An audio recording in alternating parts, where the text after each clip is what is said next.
एक मजेदार बात से शुरू करते हैं। क्या आपको पता है कि भारत का संविधान दुनिया का सबसे लंबा लिखा हुआ संविधान है? आज हम इसी शानदार दस्तावेज की कुछ खास बातें जानेंगे और समझेंगे कि ये आज भी हमारी जिंदगी को कैसे दिशा देता है।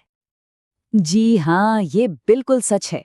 जरा सोचिए, इसमें लगभग 1,45,000 शब्द हैं, मतलब किसी मोटी सी नॉवल जितना लंबा। पर ये सिर्फ कोई किताब नहीं है, ये 100 करोड़ से ज्यादा लोगों के लिए एक रूल बुक है। तो चलिए इस रूल बुक के पन्ने पलट कर देखते हैं कि इसके अंदर क्या है। इसको ऐसे समझिए, जैसे कोई घर बनाने से पहले उसका एक नक्शा यानी ब्लूप्रिंट बनता है ना, ठीक वैसे ही हमारा संविधान पूरे देश को चलाने का मास्टर ब्लूप्रिंट है।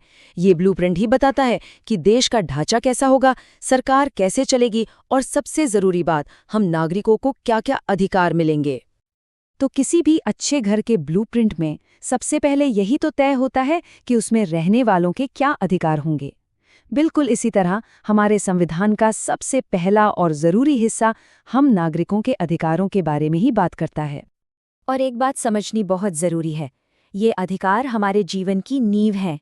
ये सरकार का दिया कोई तोहफा नहीं है, बल्कि संविधान से मिली एक पक्की गारंटी है, जिसे कोई भी हमसे छीन नहीं सकता।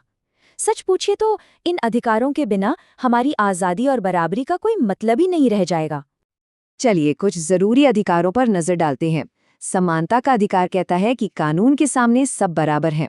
जीवन का अधिकार हमें सम्मान के साथ जीने की गारंटी देता है।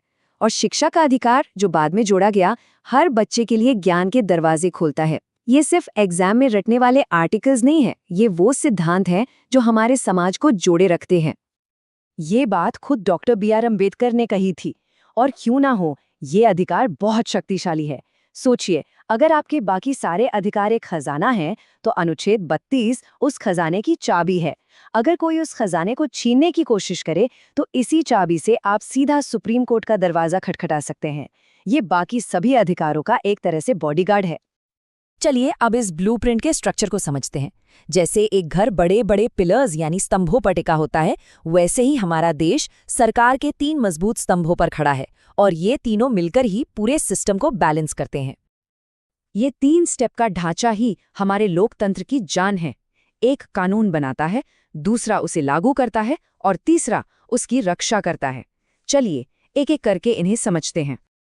तो सबसे पहले आते हैं नियम बनाने वाले, यानी हमारी विधायिका, जिसे हम संसद या पार्लियामेंट कहते हैं। इनका सीधा साधा काम है देश की जरूरतों के हिसाब से कानून बनाना। अनुच्छेद 79 के मुताबिक इसमें राष्ट्रपति, लोकसभा और राज्यसभा शामिल हैं। देश के बड़े बड़े फैसले यहीं लिए जाते हैं। अब कानून बनाना तो सिर्फ आधा काम हुआ, उसे जमीन पर लागू कौन करेगा? यहीं पर आती है कार्यपालिका। अनुच्छेद 74 के हिसाब से इसमें राष्ट्रपति, उपराष्ट्रपति और प्रधानमंत्री के नेतृत्व में पूरी मंत्री परिषद शामिल होती है। ये सरकार के मैनेजर हैं, जो ये पक्का करते हैं कि कानून सिर्फ कागजों पर न रह जाएं, बल्कि असल जिंदगी में भी लागू हों। और आखिर में आता है तीसरा स्तंभ, न्यायपालिका, जो एक रेफरी की तरह काम करती है। इसका काम ये देखना है कि सब कुछ संविधान के नियमों के हिसाब से हो रहा है या नहीं।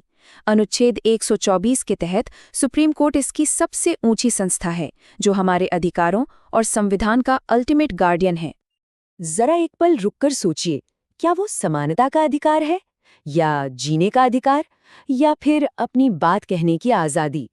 हर किसी के लिए शायद इसका जवाब अलग अलग होगा, और यही तो हमारे संविधान की सबसे बड़ी खूबसूरती है। चलिए अब एग्जाम वाला चश्मा पहनकर इस टॉपिक को देखते हैं। ये समझना बहुत जरूरी है कि अलग अलग एग्जाम में इस टॉपिक से सवाल कैसे बनते हैं। देखिए, अगर एसएससी या स्टेट एग्जाम्स की तैयारी कर रहे हैं, तो सीधे सीधे फैक्ट वाले सवाल आएंगे, जैसे कि शिक्षा का अधिकार किस अनुच्छेद में है। लेकिन अगर यूपीएससी की तैयारी कर रहे हैं, तो सवाल एनालिटिकल होगा। मतलब आपको समझाना होगा कि अनुच्छेद 32 सुप्रीम कोर्ट को अधिकारों का रक्षक कैसे बनाता है। टॉपिक एक ही है, पर पूछने का तरीका एकदम अलग है। तो चलिए अब तक जो भी हमने समझा, उसकी सबसे ज़रूरी बातों का एक फटाफट रीकैप कर लेते हैं, ताकि वो दिमाग में अच्छे से बैठ जाएं। तो आज की कहानी की 4 सबसे ज़रूरी बातें। पहली, संविधान हमारे देश की सुप्रीम रूल बुक है। दूसरी, इसका पार्ट 3 हमें मौलिक अधिकार देता है। तीसरी, सरकार के 3 पिलर हैं, विधायिका, कार्यपालिका और न्यायपालिका, और चौथी अनुच्छेद 32 इन सभी अधिकारों का सुरक्षा कवच है। बस ये 4 बातें याद रखिए। और जाते जाते एक सवाल जो हमें सोचने पर मजबूर करता है। इसका जवाब शायद इस बात में छिपा है कि हमारा संविधान समय के साथ खुद को ढाल सकता है। ये हमें दिखाता है कि ये सिर्फ एक कानूनी किताब नहीं, बल्कि एक जीती जागती विरासत है।